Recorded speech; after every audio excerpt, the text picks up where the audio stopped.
जिन वफाकी वजीर साहब को आप रेफर कर रहे हैं, उनके कोलैप्स होने को आप बता रहे हैं, लेकिन उन्होंने फिर 5 साल की हुकूमत को दुआ भी दी है, तो उसका भी जिक्र करें ऑन द लाइटर नोट। खैर, मैं आपके सवाल पे आता हूँ, मेन सवाल पर। चले जितनी शिद्दत से मैं मेरे इसको भाई, उजैफा साहब नहीं, मैं मिक्सअप तो करके कर समझौता लेते हैं जो ना। है मिक्सअप करके सर आपका सिस्टम सर कोलैप्स कर चुका है, लेकिन ये कोलैप्स सिस्टम 5 साल पूरे करेगा, इस तरह ठीक है? नहीं नहीं, ऐसे नहीं।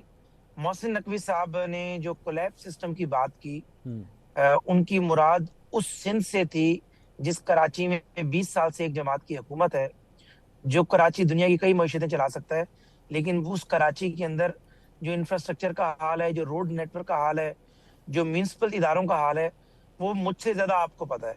उन्होंने उस केपीके की बात की है जहां पर 13 साल से एक ही जमात की हुकूमत है।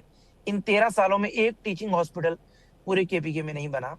जिस केपीके के अंदर मेट्रो बनाई गई तो 105 अरब की मेट्रो बनी, जबकि पंजाब ने 105 अरब में 3 मेट्रोज बना दी। तो बात यह कि कोलैप्स की बात तो दुरुस्त है, लेकिन कोलैप्स कहाँ का सिस्टम की है, ये किस सूबे का की है, इस पर जरा यानी रोशनी उन्होंने आप नहीं एक डाली, मिनट वो एक मैं मिनट डाल रहा हूँ। यानी मैं क्लियर कर दें, आपका ये कहना है कि मोहसिन नकवी साहब जो कोलैप्स करने की बात कर रहे हैं वो सिंध और केपी की बात कर रहे हैं, पंजाब की जी बात नहीं जी, कर रहे? 100%। अच्छा। 100%। क्योंकि देखें, पंजाब में तो नकवी साहब ने 9 महीने बेहतरीन वजीर आला निगरान के तौर पर काम किया। उसके बाद मरियम नवाज साहिबा ने अपने वालिद और अपने चचा के जो फुटप्रिंट से उनको फॉलो किया। तो ये तो अंधे को भी पता है कि केपीके और सिंध के अंदर क्या हाल है। आपने कराची के अंदर वैसे जो हुज़ैफा साहब, मैं मेरी मेरी कम अकली के लिए मैं माजरत, लेकिन आपने अभी तक मोहसिन नकवी साहब के मुंह से मरियम नवाज साहिबा की कोई तारीफ सुनी है? वैसे ही पूछ रहा हूं मैं। मैंने बेशुमार दफा मरियम नवाज साहिबा के काम की तारीफ नकवी साहब से सुनी है। मेरा कब उनसे चूंकि कब जाती भी बहुत अच्छे मरासिम कब है। कब कब सुनिए, कब अब सुनी, कब सुनी? कोई कोई 1 डेढ़ महीना पहले कोई बात हुई तो उन्होंने नहीं, मुझे कहा, जो पब्लिक डोमेन में पंजाब जो सर। सुने, मैं बता देता हूँ सर आपको। वो समोसों की प्लेट पे नहीं कह रहा मैं, पब्लिक डोमेन में कह रहा हूँ। पब्लिक डोमेन में कुछ कहा है उन्होंने? चले, पब्लिक डोमेन में भी मैं नकवी साहब को गुजारिश कर दूंगा, वैसे कम ही आते हैं मीडिया पर, कि मरियम नवाज साहिबा की जो हकीकी कारकर्दगी है, जिसका वो एतराफ दिल से करते हैं, उसकी पब्लिक गैदरिंग में भी एतराफ कर लेंगे। मैं और सवालों का जवाब भी दे दूं, अगर आप इजाजत दें तो मुझे। गो हेड सर, गो हेड। अच्छा, गुजारिश सर ये कि एक तो पंजोता साहब एक वर्कर क्लास से हैं, इंतहाई मेहनती आदमी है। ऐसे लोगों की मैं इज्जत इसलिए करता हूँ कि उन्होंने बदतरीन हालात में अपनी जमात का अलम उठाया और अपने कलम से, अपनी जबान से अपनी जमात के हक में बात की। तो इन लोगों की इज्जत करनी चाहिए। लेकिन मेरे भाई पंजोता साहब ने जिस शिद्दत से उम्मत मुसलमा के मकबूल तरीन लीडर को एक आंख से जो है वो महरूम कर दिया, जी। अब उसी शिद्दत से मेरी गुजारिश सुन लें कि जिस सलमान सफदर को रेफर कर रहे थे, जब ये मुलाकातें करने जाया करते थे उनसे, उसी सलमान सफदर ने सुप्रीम कोर्ट को रिपोर्ट में लिखा है कि उनकी आंख की बिनाई तेजी से वापस आई है और उनकी आंख रिकवर हुई है और रोड टू रिकवरी बड़ी तेज है। ठीक है। और उसी सलमान सफदर ने बैरिस्टर गौहर साहब की बात कही, क्योंकि आंख सबसे कीमती हिस्सा होता है, जिस्म के चंद कीमती हिस्सों में जो इर्रिपेरेबल लॉस होता है। हम सबकी दुआ है कि अल्लाह ना करे बानी तहरीक इंसाफ की आंख की बिनाई चली जाए। लेकिन मसला ये है कि तहरीक इंसाफ, अगर आज मैं ये कह दूं कि अल्लाह ना करे मेरे मुखाक कि बानी तहरीक इंसाफ की एक आंख की बिनाई जा चुकी है, मैं ट्विटर पे टॉप ट्रेंड होऊंगा। और अगर मैं ये कहूं कि बानी तहरीक इंसाफ की आंख को कोई खतरा नहीं है, ये सारे मुझे तनकीद का निशाना बना कर, क्योंकि उससे इनका बयान नहीं ये बनता। हुज़ैफा साहब, और आपके ख्याल में बहुत बड़ी मैं खबर दे रहा हूं, आपके, जी एक जी बड़ी आप खबर दे दें, आपको दे दे रहा हूं, दें, दे दें, दे दें। बहुत बड़ी खबर ये दे रहा हूं कि, और अगर ये मेरी खबर गलत हो तो कोई और मेरे खिलाफ एनसीसीआई में जाए ना जाए, मैं अपने बड़े भाई मंसूर अली खान को इसलिए ये अख्तियार देता हूं कि मैं उसके प्रोग्राम में बैठ के उसकी स्क्रीन को इंजॉय कर उसके जरिए व्यूअर्स में खबर पहुंचा रहा हूं। और वो खबर ये जो आप कह रहे थे कि हमारे खिलाफ इत्तेहाद इकट्ठे हो रहे हैं, खबर ये है कि पीटीआई के अंदर इस वक्त शदीद जो है वो मुजामत और आपस में शदीद इख्तलाफ मौजूद है। इख्तलाफ का आलम यह है, पिछले 15 दिन से सुहेल अफरीदी डेली अलीमा खान साहिबा को व्हाट्सएप कॉल करते हैं, 15-15 कॉलें करती हैं, अलीमा खान साहिबा उनकी कॉल नहीं ले रही। अच्छा। और ये जो आपको एंगर नजर आया बाकी लोगों का, अगर ये मेरी बात गलत हो, अलीमा खान साहिबा अपना मोबाइल जिसमें व्हाट्सएप यूज करती हैं और सुहेल अफरीदी आपको दे दें, एनसीसीआई में ले जाए, अगर ये कॉल रिकॉर्ड ना निकले तो मेरे खिलाफ वही कार्रवाई करें जो पीका के दीगर मुल्जिमान अच्छा, वैसे हुज़ैफा तो साहब, बेसिकली ये नहीं एक मिनट इधर रुक जाएं। सुन ले, या नहीं, मैं बात मुकम्मल करूं फिर आपका सवाल करें, आप तो करें। बेसिकली ये जो एंगर बेचारे सुहेल अफरीदी पे गिर रहा है, पहले गंडापुर पे गिरता था। बैरिस्टर गौहर एक शरीफ तरीन आदमी है, वो तो चुप बैठा हुआ साइड पर। बेसिकली अलीमा खान साहिबा के हाथ में ड्राइविंग सीट है और वो जिसको कहती है कि इसको रगड़ दो, वो उसको रगड़ देते हैं। सुहेल अफरीदी इस वक्त जो है वो दरमियान में फंसा हुआ है, आगे कुएं पीछे खाइए, उसकी तो कॉल अलीमा खान साहिबा नहीं ले रही, वो बेचारा बेबस फील कर रहा है। हुज़ैफा भाई, इजाजत, मैं सवाल कर लूं? मैं कादिर भाई आ रहा हूँ, मुझे पता है आपको, आपसे मैंने सवाल करना, लेकिन ये हुज़ैफा साहब ने चूंकि फुलझड़ी छोड़ी है, जरा मैं इनसे पूछ लूँ। सर आपको पता है कि किसी की प्राइवेसी इन्वेड करना भी जो है वो पीका एक्ट के अंडर आता है, अगर आप उसकी प्राइवेट मालूमात जो है वो अफशा कर दें? आपको पता है ना इस बात का?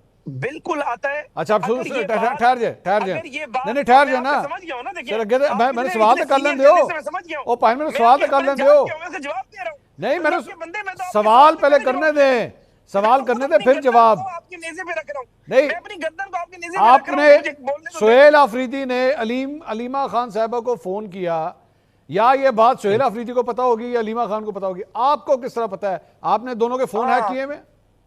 देखिए पहली बात, बिल्कुल अगर मैंने प्राइवेसी किसी की ब्रीच की है तो बिल्कुल I should be taken to the task. वही रॉन्ग डूइंग है जो एक आम आदमी के लिए हो। लेकिन अगर ये बात सुहेल अफरीदी या अलीमा खान ने किसी को बताई है और किसी ऐसे शख्स को बताई है जिसने मुझे शवाहिद समेत ये बात आगे बता दी, तो फिर तो मेरे ऊपर कोई जुर्म लागू नहीं है। फिर कोई जुर्म नहीं है, फिर कोई जुर्म नहीं, फिर आप फिर ये बड़ी खबर है। चले मैं इस पे आपको बता रहा हूँ जी, ठीक है। और अगर ये खबर मंसूर अली खान साहब, आप क्योंकि बड़ी वेल कनेक्टेड जर्नलिस्ट है, मुझे पता है हर शोबे में आपके सियासी जमातें हों, एस्टेब्लिशमेंट हो, जुडिशियल ताल्लुकात है, इसको आप इन्वेस्टिगेट कर लें। ये खबर अगर गलत हो तो आपका हाथ होगा, मेरा गिरेबान होगा। अल्लाह ना करे सर। मैं कादिर मंदोखेल साहब, ये आपने सर हुज़ैफा साहब की गुफ्तगू सुनी, उन्होंने कहा मोहसिन नकवी साहब का बयान आपके सूबे के लिए था, सूबे सिंध के लिए था, सिस्टम वहां पे कोलैप्स कर गया, कराची के अंदर कोलैप्स कर गया। Your remarks? मेरे ख्याल में मंसूर अली खान साहब, जो ज़फ़र रहमान साहब ने कहा कि आपका हाथ और मेरे गिरेबान होगा, अगर इसी बात पे आ जाए तो मेरे ख्याल में हज़ारों लोगों के हाथ ज़फ़र रहमान साहब के गिरेबान में होंगे। क्योंकि एक शो में मेरे साथ उन्होंने कहा कि हमने इमरान खान साहब को ऑफर की है कि आप मिडिल ईस्ट के किसी मुल्क में चले जाए, तो इमरान खान साहब ने नहीं, मुझे आप यूरोप या अमेरिका भेज दे। जब एंकर ने सवाल किए कि ये बातें आपको कैसे पता, ये ऐसे नहीं है भाई चुप कर यार, मैं बीच में नाम बोलता क्योंकि मेरे ऊपर इल्जाम लगा रहे हैं, मैं शो में बैठा हुआ हूं। ये बिल्कुल आउट ऑफ कॉन्टेक्स्ट। मैंने ये कहा कि बानी तहरीक इंसाफ की ख्वाहिश है डील की। चुप करो, अपनी बारी पे बोलो यार। हुज़ैफा साहब नहीं, मैं बिल्कुल गुफ्तगू के बीच में नहीं बोलता। हुज़ैफा भाई आप रिबटल दे दीजिएगा, हुज़ैफा साहब रिबटल दे दीजिएगा, जरा कादिर साहब बात कंप्लीट कर लें अपनी। जी कादिर साहब, गो अहेड। यार खुदा की कसम, झूठ की और फरेब की तो सियासत इन्हीं से सीखे कोई। अच्छा जी, मैं वो शो आपको भेज दूंगा, क्लिप मेरे पास पड़ा हुआ है, जो उन्होंने ये कहा कि हमने इमरान खान को ऑफर किए मिडिल ईस्ट किसी मुल्क में, तो एंकर ने बोला और इमरान खान ने बोला नहीं, मुझे यूरोप या अमेरिका भेज दिया। तो एंकर ने सवाल किया कि आपको कैसे पता? बोले हमारे पास ऑडियो टेप है। चैलेंज करता हूँ ज़फ़र रहमान मेरी बात को झुठला दे, और फिर ये मेरे गिरबान किया, हजारों पीटीआई के लोगों के आज भी तेरे गिरबान में होंगे। खैर आपके ऊपर क्या फर्क पड़ता है। फिर दूसरी बात, वो तर्जमानी जो कर रहे हैं या उसकी तशरीह कर रहे हैं मोहसिन नकवी साहब की, कोई अक्ल का अंधा बता दी मुझे कोई ये बात कि मोहसिन नकवी है शहबाज शरीफ काबिने का, और वो उनको पता है पर मुराद अली शाह की और सुहेल अफरीदी की काबिना के। कोई अक्ल वाली बात कर, खुदा का वास्ता पूरे दुनिया आपको देख रही है। और फिर मोहसिन नकवी साहब ने जो बातें की है, ये बात भी क्या मुराद अली शाह और सुहेल अफरीदी के लिए कही कि शहबाज शरीफ जो ना अगर 12 घंटे काम कर रहे हैं, वो अगर 16 घंटे भी कर रहे तो होने का कुछ नहीं। यानी एक निकम्मा वजीर आजम है और एक नायब वजीर आजम है, वो छोटे बच्चे की तरह जो टीचर 2 थप्पड़ भी मारे और कलम दवा तख्ती उसको गिरा दे, कोने में बिठा दे, फिर उस निकम्मे स्टूडेंट ने कुछ नहीं लिखना, ये उसके का अल्फाज है। मतलब मैं तशरीह ये ले रहा हूँ। फिर बिलावल भुट्टो साहब ने भी तो कहा कि ये फॉर्म 47 का वो वज़ीर आज़म है, मरियम भी फॉर्म 47 का है। मेरी तशरीह ये कि वो ये कहना चाह रहे हैं कि ये 2 नंबर वज़ीर आज़म है, 2 नंबर वज़ीर आला है। अब आप घूमते रहो आगे। सवाल ये सारी चीजें फिर जब आप घुमा रहे हो दूसरी की तरफ तीसरी की तरफ, चीख चीख के और जो ऊंचे बात पे करके, इनसे आप किसी को कन्विंस नहीं कर सकते। मुझे पता चला आप भी छोटे मोटे वकील हो, तो आप ये करते हैं, आप अपनी आर्गूमेंट से दलाल से अगले को कन्विंस कर ले।